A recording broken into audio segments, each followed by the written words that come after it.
5 ननद का ससुराल। जब प्यार किया तो डरना क्या जब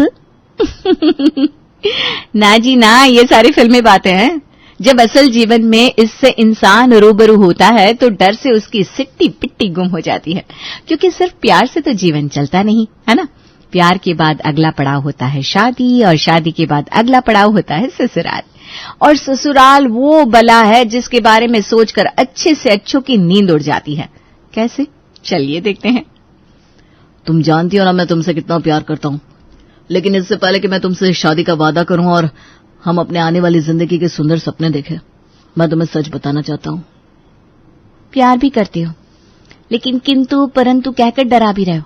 तुम पहले सोच लो तुम्हें मुझसे प्यार है कि नहीं, या फिर ऐसे टर्म्स एंड कंडीशन बताकर मुझसे पल्ला झाड़ना चाहते हो। अरे मेरी पूरी बात तो सुनो। मैंने कहा ना मैं तुमसे बहुत बहुत बहुत प्यार करता हूँ, लेकिन मेरी फैमिली के बारे में कुछ ऐसी बातें हैं जो अभी तक तुम जानती नहीं हो। जैसे कि मेरी मम्मी नहीं है और परिवार में पापा के अलावा मेरी 5 बड़ी बहन है। बेशक मेरी माँ नहीं है इस दुनिया में, लेकिन 5 बहनें मेरे लिए मेरी दोस्त, बहन, माँ सब कुछ है। उन्होंने जीवन में मुझे कभी किसी चीज की कमी महसूस नहीं होने दी। इसलिए मैं तुमसे शादी के बारे में तभी सोच सकता हूँ जब तुम्हें मेरी 5 बहनें पसंद कर लेंगी। इसका मतलब मुझे 5-5 परीक्षाओं से होकर गुजरना पड़ेगा? कुछ ऐसा ही समझ लो। वैसे तो मुझे अपनी बहनों पर पूरा भरोसा है कि वो मेरी पसंद का पूरा सम्मान करेंगी, लेकिन फिर भी मैं चाहता हूं कि तुम मेरी 5 बहनों से एक एक करके मिल लो। ठीक है पूर्व, जैसा तुम कहो। अब शादी तो करनी है, अगर उसके लिए यही करना पड़ेगा तो यही सही। अब पूर्व से मिलकर नित्या अपने घर आ गई थी। घर आकर वो काफी बेचैनी सी महसूस कर रही थी। तभी उसे अपनी सहेली सुगंधा का ख्याल आता है, जिसकी अभी कुछ दिन पहले ही शादी हुई थी। सुगंधा से बात करके देखती हूँ, वो जरूर मेरी बात को समझेगी। नित्या सुगंधा को फोन लगाती है। क्या बात है नित्या, काफी परेशान नजर आ रही है, सब ठीक है ना? अरे वैसे तो सब ठीक है सुगंधा। अपूर्व ने मुझे शादी के लिए प्रपोज भी कर दिया है, लेकिन उसका कहना है कि उसकी 5 बहनों को पहले मुझे इम्प्रेस करना होगा और उसके बाद ही वो शादी करेगा। क्या कहा तुमने? 5 ननद? तुम्हारी 5 ननद है क्या? Are you serious? हाँ यार, लेकिन तू ऐसे अजीब से रिएक्शन क्यों दे रही है, जिससे सुनकर ना मुझे डर लग रहा है। अरे यार, ससुराल का नाम ना सबसे ज्यादा ननद और सास के लिए बदनाम है, और तू ऐसे घर में शादी कर रही है जहाँ पर 1-2 नहीं बल्कि 5-5 ननद है। सोच समझ के हाँ बोलना तुम शादी के लिए। मैंने आज तक कोई ऐसी ननद नहीं देखी जिसने अपनी भाभी का जीना मुश्किल ना करके रखा हो। अरे ये ननद ना नाक में नकेल डाल देती है। ऐसी बात नहीं है यार। अपूर्व ने बताया कि उसकी बहनों ने माँ की तरह उसे पाला पोसा है, और सबसे बड़ी वाली दीदी तो उसके लिए बिल्कुल उसकी माँ के समान है। सबसे छोटी दीदी ने पूरी रसोई संभाल रखी है। दूसरे नंबर की दीदी वकील है और बड़ी चलती है उनकी। तीसरे नंबर वाली MNC में जॉब करती हैं। कुल मिलाकर सर्वगुण संपन्न है अपूर्व की 5 बहनें। देख यार, मैं तुझे डराना नहीं चाहती, लेकिन मेरी सिर्फ एक ननद है और वो भी शादीशुदा। एक पैसे की अकल नहीं है उसमें, न शक्ल अच्छी है न बात अच्छी करती है, लेकिन उसके बाद भी ना घमंड कूट कूट कर भरा है। मेरी जैसी MBA BCom लड़की को भी पागल बना दिया है इन दोनों माँ बेटी ने मिलकर। मैं तो सही मायने में तुझे एक बात बताऊं, उस घर में शादी मत कर जहाँ पति की कोई बहन यानी कि ननद हो, क्योंकि ननद के सामने तुम्हारा गुण सुंदरता सब धरे के धरे रह जाते हैं। और ससुराल में तारीफ ना सिर्फ ननद रानी की ही होती है। क्या यार सुगंधा, मैंने तुझे फोन किया था कि तेरी शादी हो गई है, तुझे एक्सपीरियंस है तो तू मुझे कुछ अच्छी सलाह देगी, पर तू तो मुझे उल्टा ससुराल के नाम से डरा रही है। देख यार, तू जानती है ना 6 साल का रिश्ता है मेरा अपूर्व के साथ। अब ऐसे तो नहीं छोड़ सकती मैं उसे। अपूर्व मुझे शादी के लिए प्रपोज करेगा, इस दिन का कितने सालों से मैंने इंतजार किया है, और आज जब वो दिन मेरी जिंदगी में आया, पता नहीं क्यों मुझे खुशी महसूस नहीं हो रही। देख, मैंने तुझे पहले ही बताया था कि मैं तुझे डराना नहीं चाहती। मैंने तुझसे जो कहा ना वो सच था। तो देख ले तुझे अपनी लाइफ के साथ क्या करना है। फिलहाल मेरी सास खाने के लिए चिल्ला रही है, मैं फोन रखती हूँ। सुगंधा तो अपनी आप बीती सुनाकर फोन रखने के बाद जा चुकी थी, और इधर बेचारी नित्या और भी ज्यादा कंफ्यूज हो गई थी। नित्या बेचैनी से अपने कमरे में चहलकदमी कर रही थी, तभी उसकी बुआ घर पर आती है। बुआ और नित्या के बीच में दोस्तों जैसा रिश्ता था। बचपन से ही बुआ उसकी फेवरेट थी, इसलिए जैसे ही बुआ घर आती है नित्या दौड़ कर जाती है और बुआ के गले लग जाती है। अरे अरे मेरे बच्चे, क्या हो गया है? तेरी सांस क्यों इतनी ऊपर नीचे हो रही है? कुछ बात हुई है क्या? अब मैं क्या बताऊं बुआ जी आपको, आप मेरे कमरे में चलो, मैं आपको सब कुछ बताती हूँ। नित्या बुआ जी को लेकर अपने कमरे में आती है। अब आप ही बताओ ना बुआ जी, मैं करूँ तो क्या करूँ? आपको तो पता ही है कितने सालों से मैं और अपूर्व दोनों परिवारों को राजी करने में लगे हुए थे। बहुत मेहनत के बाद उसकी फैमिली और हमारी फैमिली इस शादी के लिए तैयार हो गई, लेकिन पता नहीं क्यों उसकी 5 बहनों से मिलना मुझे एक अग्नि परीक्षा पार करने जितना मुश्किल लग रहा है। आप ही बताइए ना, अपनी घबराहट को मैं कैसे दूर करूं? देख बेटा, ये तेरी घबराहट ना अपनी जगह बिल्कुल ठीक है। ससुराल में 5 ननदों के साथ अपनी नैया पार लगाना बड़ा कठिन है। और जैसा तूने बताया कि तेरी छोटी ननद तो शादी भी नहीं करना चाहती, अब तू ये सोच ले सारी जिंदगी तेरी छाती पर मूंग दलेगी वो। ऐसी बात नहीं है बुआ जी। अपूर्व बताता है कि उसकी छोटी दीदी तो घर गृहस्थी संभालने में इतनी परफेक्ट है कि उनका कोई मुकाबला ही नहीं है, और ये सब काम वो किसी दबाव में नहीं, खुशी खुशी करती हैं। उनका शौक है घर को मैनेज करना, सबके लिए खाना बनाना, ये उनका पसंदीदा काम है। सत्यानाश बेटा, तेरी जिंदगी तो फिर और भी खराब हो गई। अरे बेटा, जिनको गोल रोटियां बेलनी नहीं आती ना, वो ननदें भी भाभीयों की रोटियों में 70 कमियां निकालती हैं। और तू बता रही है तेरी ननद तो खाना बनाने में वैसे ही ऑक्सफोर्ड की डिग्री लिए बैठी है। तू सोच ले कि तेरा तो वो क्या ही भूत बनाएगी। ऐसी ऐसी डिशेस बनाने को कहेगी ना तेरे से जो तूने नाम भी नहीं सुने होंगे, और फिर उसके बाद पूरे खानदान की नजर में अनपढ़, गवार, जाहिल घोषित कर देगी तुझे। शादी के 6 महीने के अंदर ही 2 पैसे जितनी इज्जत नहीं बचेगी तेरे खानदान में, मुझसे लिखवा कर ले ले। बुआ की बात सुनकर अब तो बेचारी नित्या की रुलाई ही फूट पड़ती है। क्या बुआ जी, आप तो मुझे और ज्यादा डरा रहे हो। मुझे लगा था कि आप ही मुझे संभाल सकते हो, आप मुझे हिम्मत दोगे और मेरी प्रॉब्लम को सॉल्व करने का कुछ आइडिया बताओगे, और इधर आप उल्टा पुरो की फैमिली के बारे में उल्टी पुल्टी बातें करके मुझे डरा रहे हो।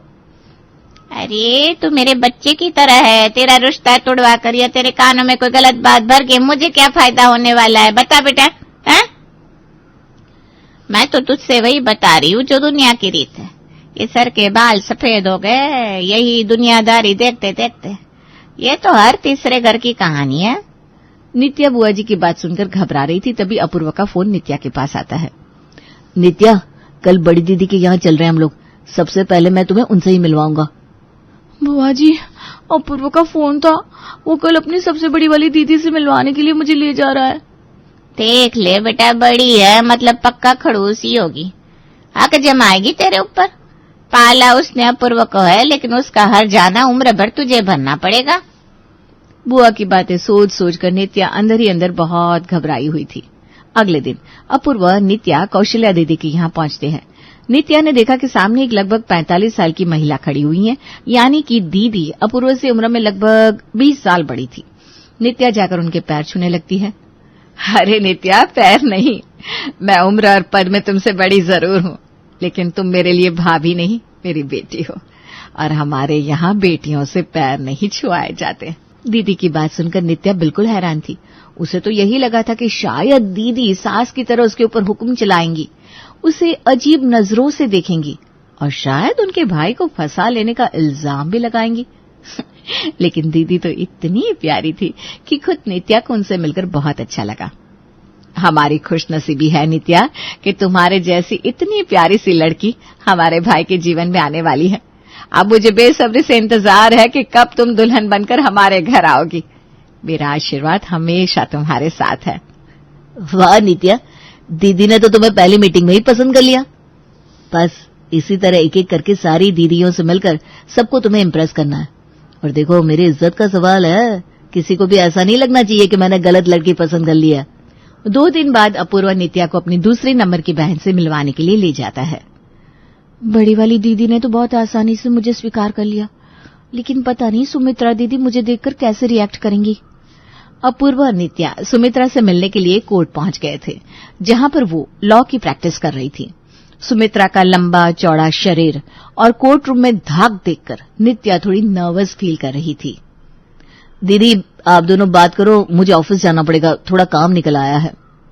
तो जा छोटे, हम मैनेज कर लेंगे। सुमित्रा और नित्या एक कैफे में बैठकर बातें करने लगते हैं। तभी कैफे में बैठे कुछ लड़के नित्या पर गंदे कमेंट्स करने लगते हैं।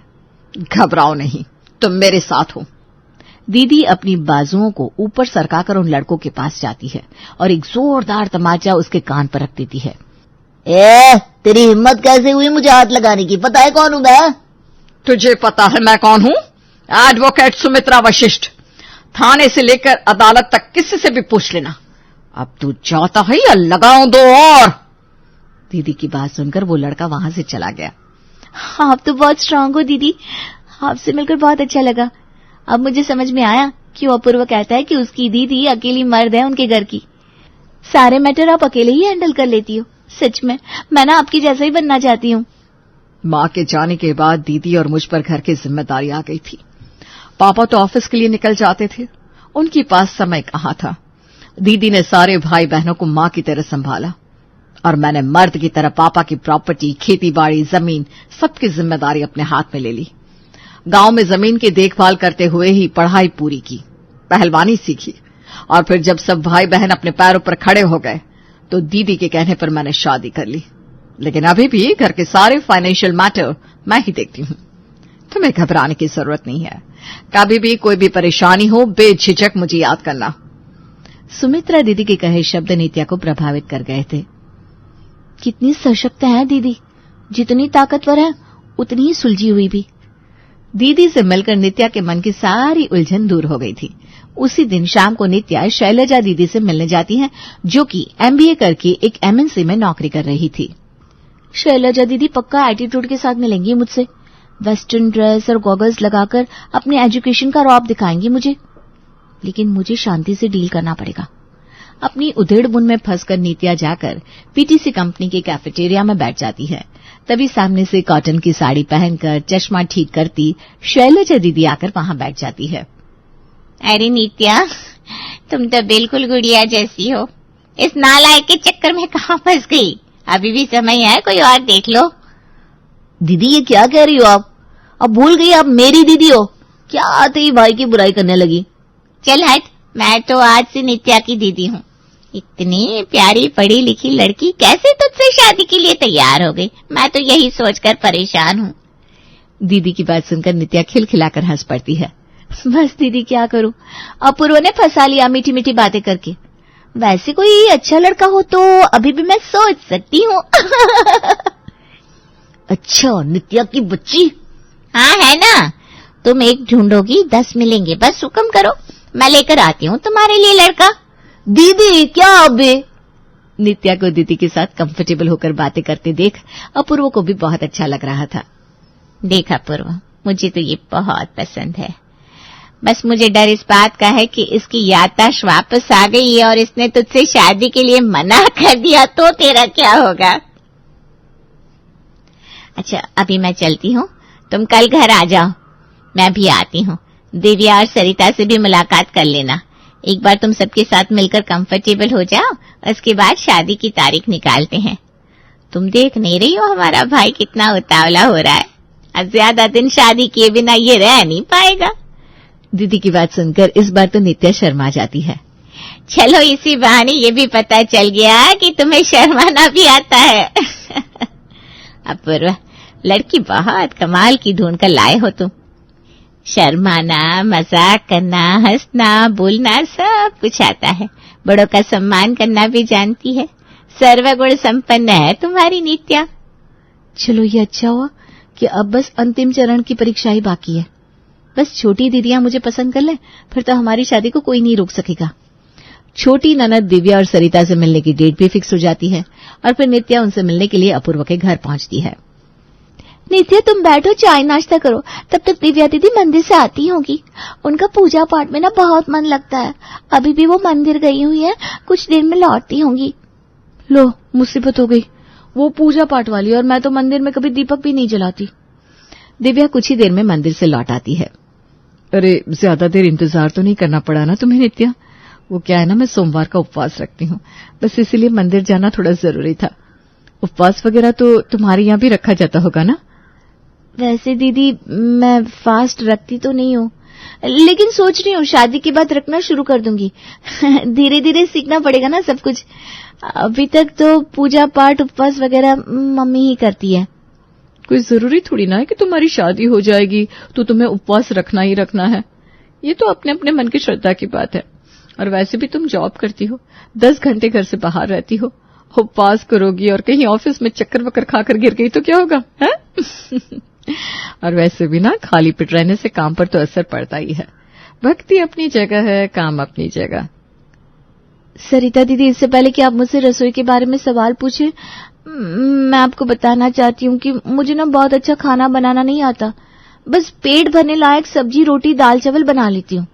लेकिन आई प्रॉमिस, आपके साथ रहकर ना मैं सब कुछ सीख जाऊंगी।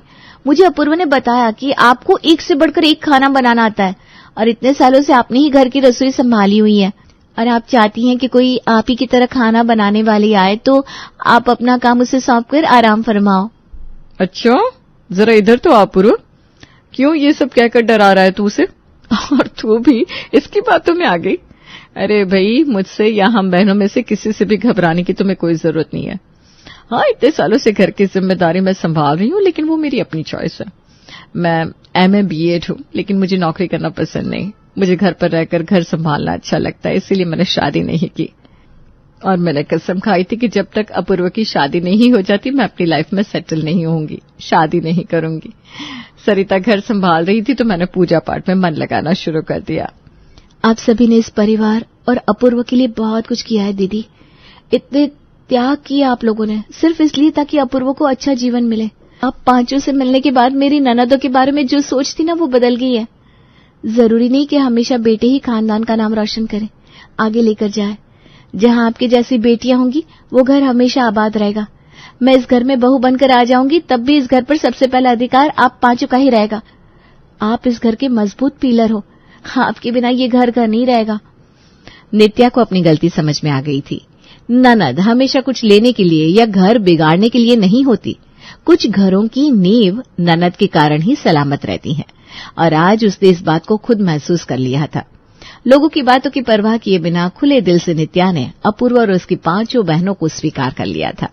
कुछ ही दिनों में नित्या और अपूर्व की धूमधाम से शादी हो जाती है और 5 ननद की ससुराल में उसका जोरदार स्वागत किया जाता है।